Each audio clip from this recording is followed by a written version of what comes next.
High everyone, welcome back to my YouTube channel. আশা করি তোমরা সবাই ভালো আছো। আশা করি তোমাদের ভয়েসটা চিনতে একটু প্রবলেম হবে, কারণ ভিডিও করছে দিদি, ভয়েস ওভার দিচ্ছি আমি। তো দেখো, দিদি প্রথমে খেলো লস্যি, তারপর দেখি দিদি আর অমিতদা বেরিয়ে গেল ঘুরতে। আমি ওদের বললাম তোরা কোথায় যাচ্ছিস? বলছে ঘুরতে। আমি বলছি আমাকে নিয়ে গেলি না? বলছে যে তোর তো পড়া ছিল, তোকে নেবো কী করে? আমি বলছি ও ঠিক আছে। তারপর নাকি ওকে কাকি ফোন করলো যে ভাইয়ের তো আজ জন্মদিন, তো কোথায় তোরা, বাড়ি আয়, ভাইয়ের জন্মদিন, ভাই কেক কাটবে তো। তো বললো যে ঠিক আছে কাকি, আমি এক্ষুনি আসছি।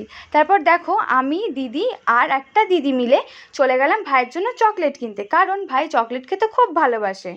চকলেট নেওয়া হয়ে গিয়ে এবার সোজা চলে গেলাম ভাইদের বাড়ির দিকে। আর এক মুহূর্ত লেট করলাম না, কারণ আমাদের জন্যই সব কিছু আটকে ছিল। তারপর দেখি কাকিরা সবাই মিলে সব কিছু অ্যারেঞ্জমেন্ট করা হয়ে গেছে। শুধু আমাদের অপেক্ষায় ছিল যে আমরা কখন যাব আর কেক কাটিংটা কখন হবে। তো দেখো, ভাইয়ের সব কিছু রেডি হয়ে গেছে, তো এবার ভাই কেকও কাটবে। তোমরা ওকে সবাই মিলে আশীর্বাদ করো যাতে ও বড় হয়ে ভালো একটা মনের মানুষ হয়। তো আজকের ব্লগটা এইটুকুই ছিল, আশা করি তোমাদের ভীষণ ভালো লেগেছে। So please subscribe to my channel.